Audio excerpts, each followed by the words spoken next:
Sabi ko, pero ate, titira kayo sa iisang bubong kasama si Sir Nico. Iba ang iisipin ni Kuya Fernan sa motibo ni Sir Nico kaya niya ginawa iyon. Iisipin niya ginagamit niya lang sa Jella para mapalapit siya sa'yo. May punto ang kapatid ko. Ipaliliwanag ko na lamang sa kanya na para sa anak ko lang. Wala nang iba. Tinitigan ako ng kapatid ko na para bang binabasa niya ang nasa isip ko. Ate, kahit hindi mo sabihin, alam kong mahal mo pa din si Sir Nico. Paano kung mahulog ka ng tuluyan dahil lagi kayo magkasama sa iisang bubong? Paano na si Kuya Fernan? Nag-aalalang tanong nito. Hindi ko na mahal si Sir Nico. Noon yun, iba na ngayon. Si Fernan na ang lalaking para sa akin. Mabuti siyang tao kaya tama lang na siya ang dapat kong mahalin. Napalunok ako dahil hindi naman iyon ang laman ng puso ko. Ayoko nang masaktan kaya tama lang na ibaling ko na sa ibang pagtingin ko. Okay, pero kailangan mo din sabihin kay Nico lang totoo. Magtatanong yun at saka magtataka kung bakit doon na kayo titira. Tumango ako. Nagtataka ang anak ko kung bakit kami nag-iimpake. Nakamasid lang siya habang inaayos ko mga gamit namin. May iwan sila Gretchen at Greta dito sa may Bulacan. May mga trabaho naman na sila kaya kaya ko na silang iwan. Mama, akit tayo aalis? Tanong ng anak ko. Napatigil ako sa pag-ayos ng gamit namin. Hinawakan ko ang kamay nito. Kasi pupuntahan natin ang papa mo at ang ate mo. Kumunot ang noo nito na parang hindi niya naiintindihan ang sinabi ko. Diba may papa na ako? Si Papa Fernan? Doon ba tayo pupunta sa bahay niya? Tanong nito. Hindi anak, pupunta tayo sa tunay mong papa. Napanguso ito na parang iiyak. Hinaplos ko ang buhok nito. Sorry anak, kung ngayon ko lang sinabi na may papa ka, nasa malayo kasi siya. Paliwanag ko. Mama, bakit si Titi Ethan? Nasa alayo din naman pero impupunta siya dito.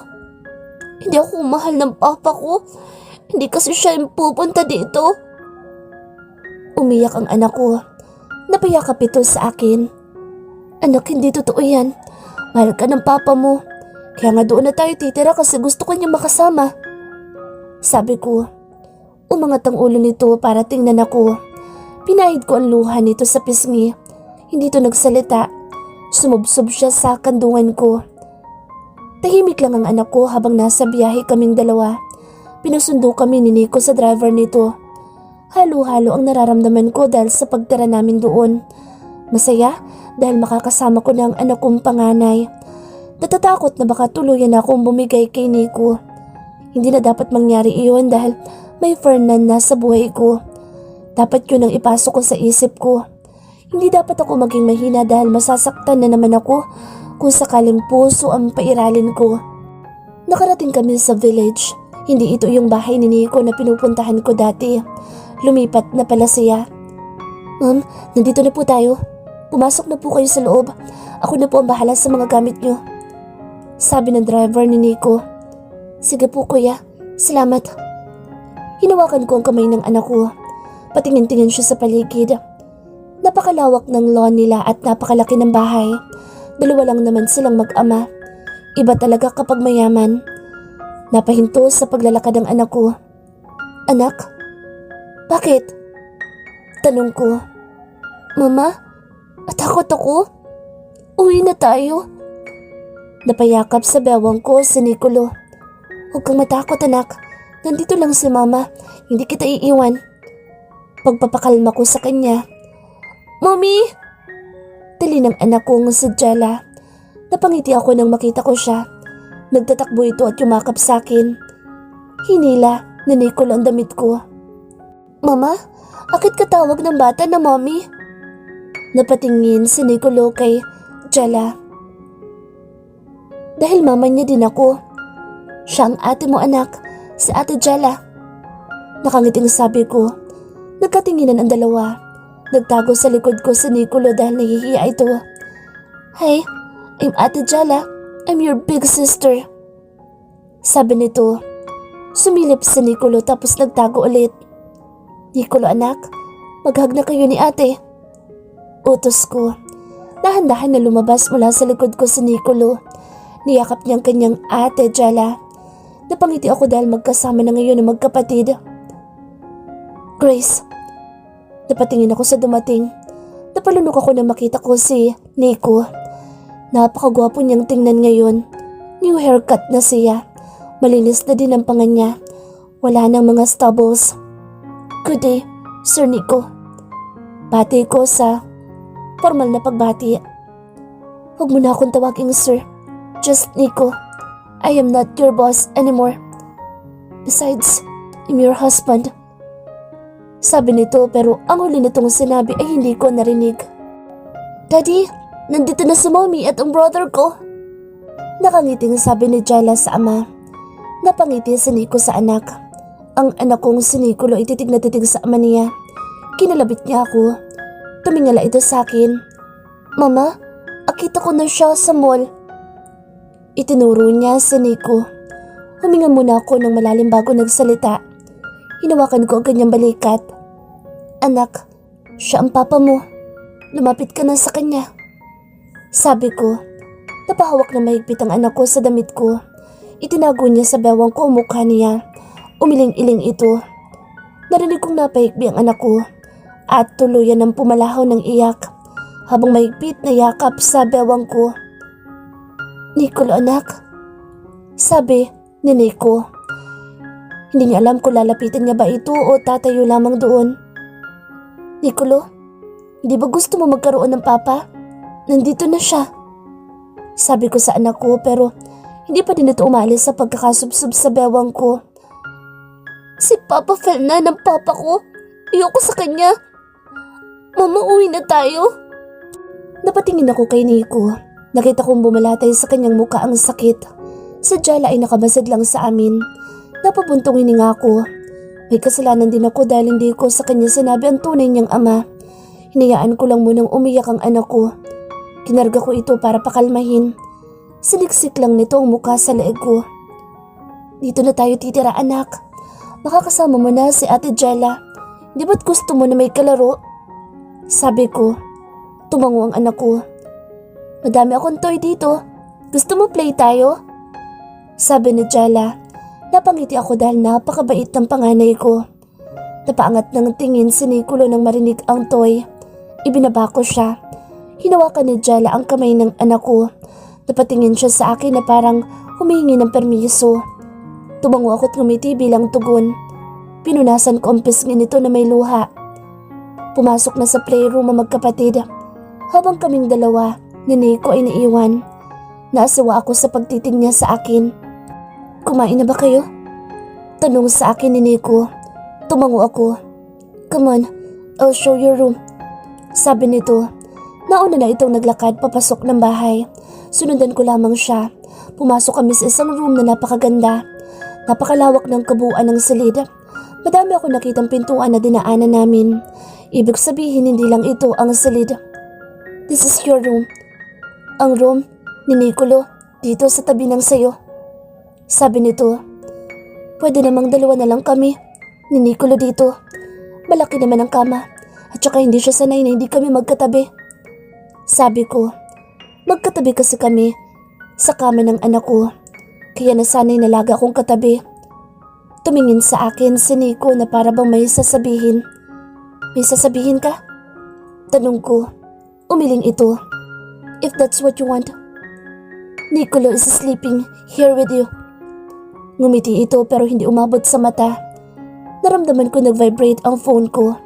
Kinuha ko sa bulsa ng pantalon ko. Napangiti ako nang makita kong tumatawag sa Fernan.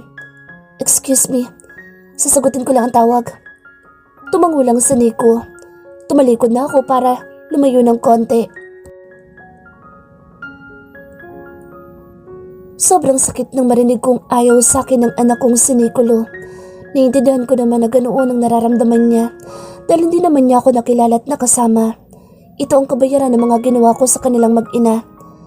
Habang nakikinig sa usapan ni Grace at ng kausap niya, hindi ko maiwasang magngit-ngit ng kalooban ko dahil sa galit.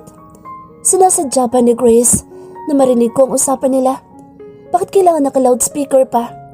Nag-igting ang pangako nang makita ko kung paano ngumiti siya habang sinasabihan ni Fernanda, miss na siya nito.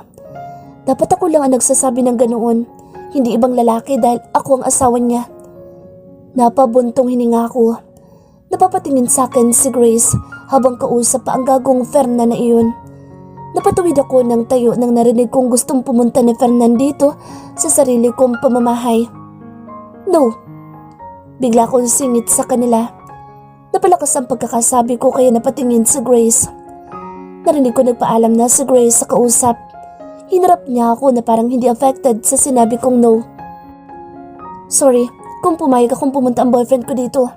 Pero don't worry, magkikita na lang kami sa ibang lugar. Pasensya na. Sabi nito, hindi na niya ako hinintay na magsalita pa. Tinalikuran niya ako pero sinundan ko siya at yumakap mula sa likod nito. My Grace, I am sorry. Okay, pumapayag na akong pumunta lalaking yun dito. Huwag ka lang umalis. Sabi ko, pikit matang nilunok ko ang pride ko. Para lang hindi tuluyang lumayo sa akin sa Grace. Pwede mo na akong bitawan. Sabi nito, pero bago ko alisin ang braso ko sa kanyang bewang, ninakawan ko siya ng halik sa pisngi.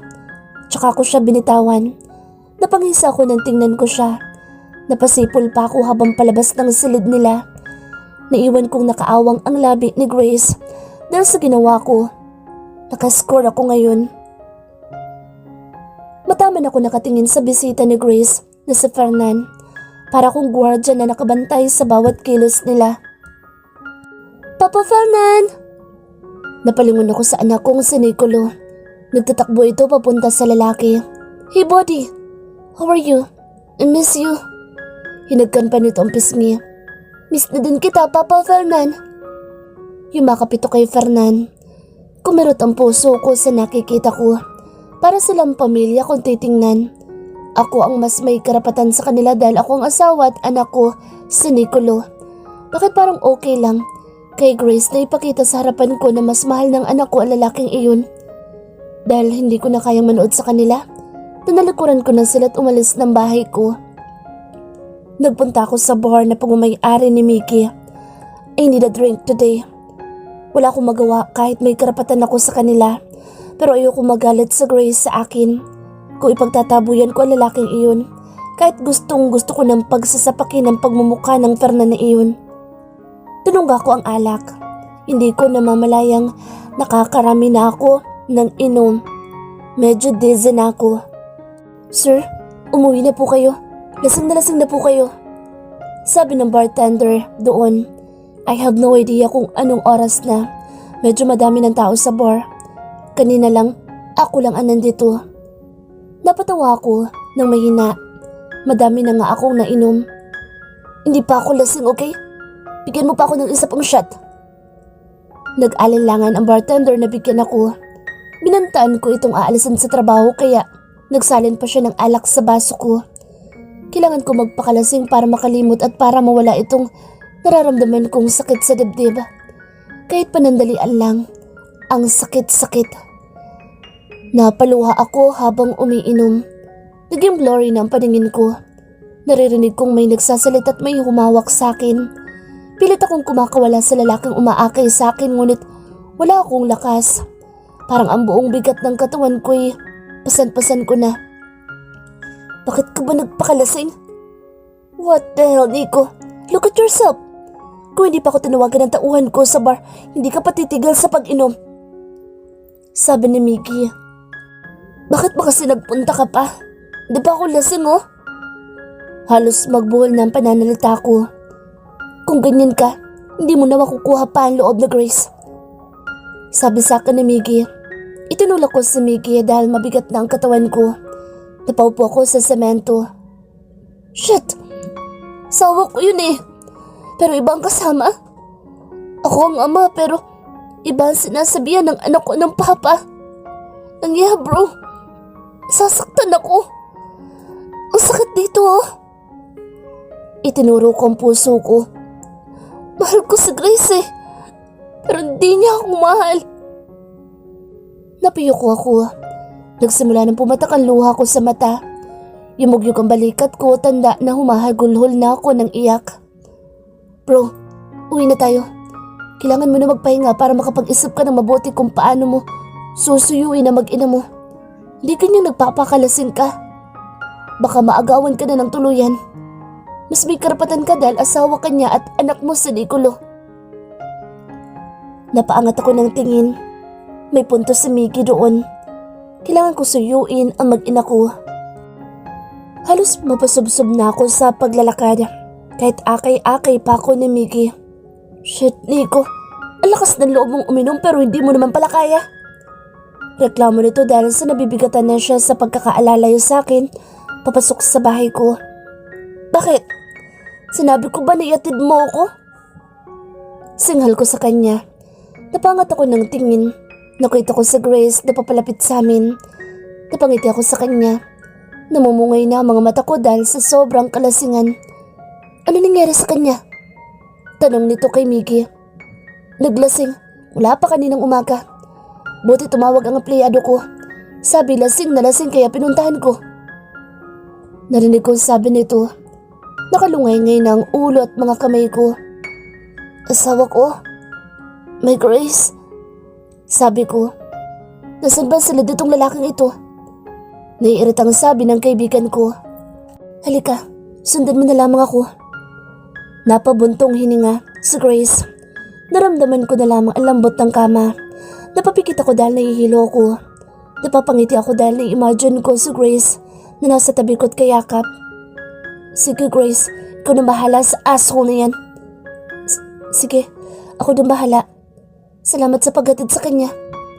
Sabi ni Grace. Narinig ko ang pagbukas at pagsara ng pinto.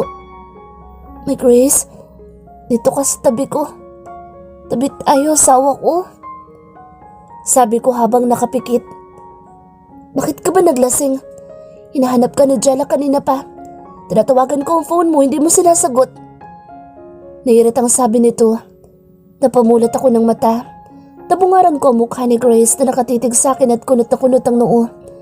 Itinaas ko ang palad ko para haplusin sana ang pisngi nito pero bigla itong tumayo.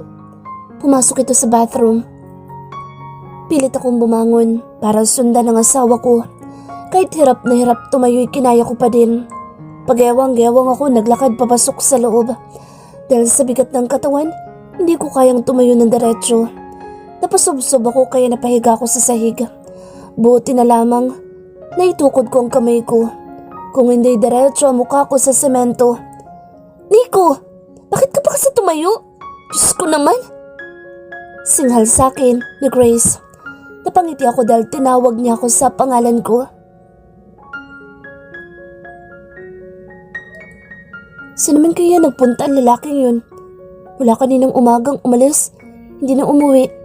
Anong oras na? Mommy, nasan si Daddy? Tanong ni Jella.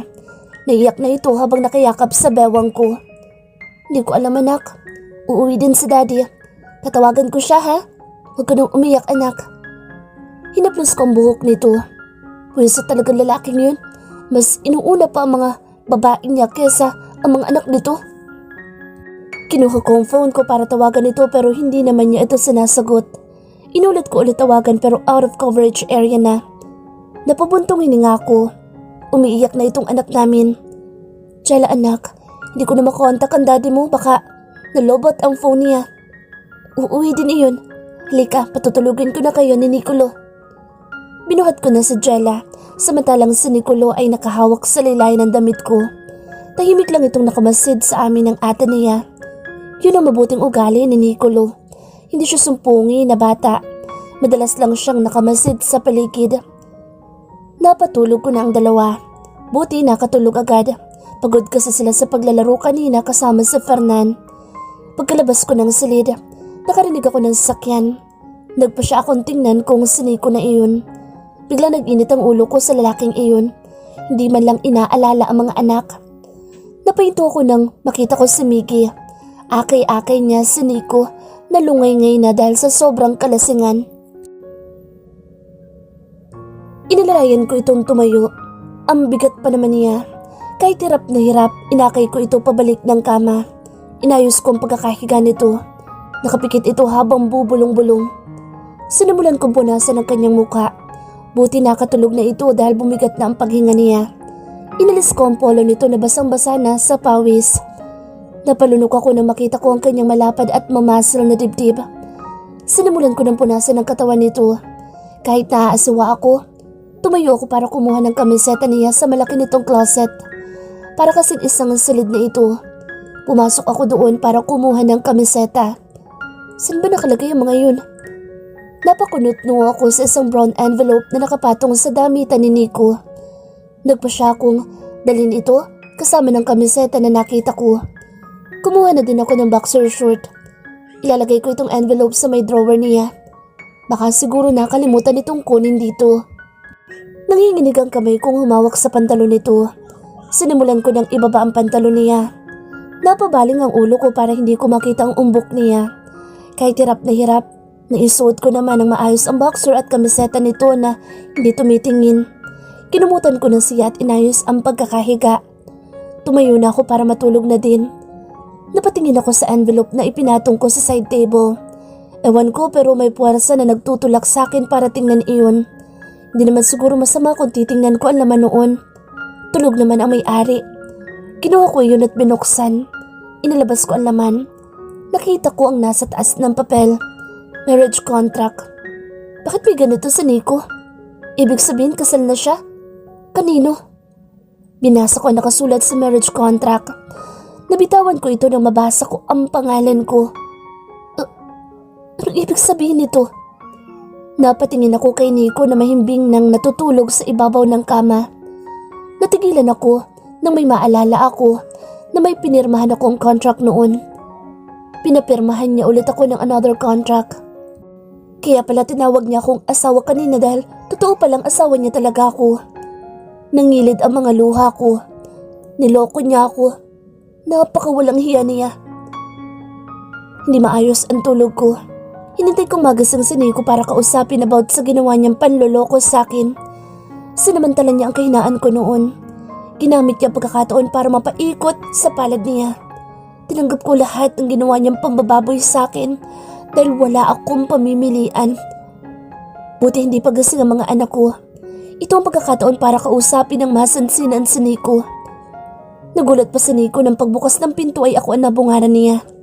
Hinintay ko talaga siyang lumabas ng silid nito. Gulo-gulo pa ang buhok. Halatang bagong gising pa. Naaamoy ko pa ang naghalong amoy ng pabango at ang alak na ininom nito kagabi. Grace, what are you doing in front of my door? Bigla ko siyang ginawaran ng malakas na sampal. Nagulat ito sa ginawa ko. Napahawak ito sa kanyang pisngi.